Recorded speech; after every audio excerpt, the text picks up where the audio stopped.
Pada hari itu, dengan penuh keagungan, Rasulullah SAW menunggangi untanya memasuki kota Madinah.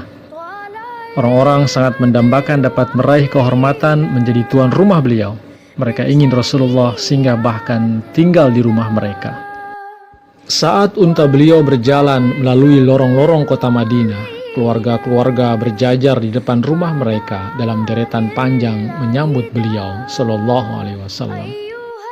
Seolah-olah mereka mengatakan, "Inilah rumah kami, harta benda kami, dan jiwa kami siap menerima Anda dan mempersembahkan perlindungan kami kepada Anda. Silahkan dan tinggallah bersama kami." Banyak di antara mereka yang lebih bersemangat maju ke depan dan memegang tali kekang unta dan mendesak Rasulullah supaya turun di depan pintu rumah mereka dan masuk ke dalam rumah mereka. Namun Rasulullah SAW dengan wajah yang ramah menolak sambil berkata, "Biarkan untaku, ia ada dalam perintah ilahi, ia akan berhenti di mana Allah menghendaki ia berhenti." Di antara mereka adalah Sa'ad bin Ubadah, tokoh utama kaum Ansar, pemimpin seluruh kabilah Khazraj dari Bani Sa'idah. Ia memohon dengan sungguh-sungguh agar Rasulullah tinggal di rumahnya. Akan tetapi Rasulullah bersabda kepada Sa'ad, "Wahai Abu Sabit, tinggalkan jalan unta ini, karena ia sudah diperintahkan, biarkan ia berjalan sesukanya." Akhirnya berhentilah unta itu di sebidang tanah kosong. Rasulullah pun turun dan berkata, "Rupanya inilah tempat Allah menghendaki kami berhenti." Beliau Shallallahu Alaihi Wasallam kemudian mencari keterangan siapa pemilik tanah tersebut. Seseorang tampil ke muka memberi penjelasan kepada Rasulullah bahwa tanah itu milik dua orang anak yatim, Sahal dan Suhail bin Amr dari Banu Najir. Wali dari kedua anak yatim itu ingin mempersembahkan tanah itu kepada Rasulullah SAW. Ia mempersilahkan beliau menggunakannya. Rasulullah menolaknya. Beliau mengatakan bahwa beliau tidak dapat menerima persembahan itu kalau beliau tidak diizinkan membayar harganya. Sehingga ditetapkanlah harga tanah itu dan Rasulullah pun membayarnya. Di atas tanah itulah Rasulullah SAW kemudian membangun masjid dan kediaman beliau. Maka dimulailah pembangunan masjid itu. Para sahabat bahu-membahu melaksanakan pembangunan, termasuk Rasulullah sendiri, turut membangunnya dengan tangan beliau sendiri. Masjid itu bentuknya sangat sederhana, luasnya sekitar 30 meter kali 35 meter dengan tinggi sekitar 3 meter.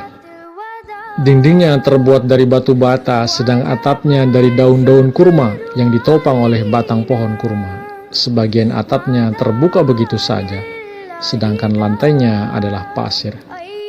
Pembangunannya memakan waktu sekitar 7 bulan. Dilengkapi dengan 3 buah pintu, Babur Rahmah menghadap ke selatan, Babul Jibril ke barat, dan Babul Nisa menghadap ke timur. Kemudian melekat pada salah satu sisi masjid dibangun kediaman Rasulullah SAW. Kediaman beliau ini tidak seberapa besar dan tidak lebih mewah dari keadaan masjidnya, hanya lebih tertutup.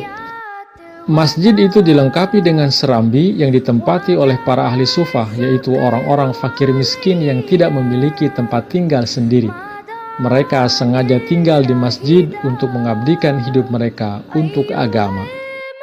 Selama 9 tahun pertama, masjid ini tanpa penerangan di malam hari. Hanya di waktu Isya diadakan sedikit penerangan dengan membakar jerami. Selain digunakan untuk melaksanakan sholat berjamaah, masjid yang sangat sederhana itu juga digunakan oleh Rasulullah untuk menyampaikan tarbiyat dan taklim bagi kaum muslimin.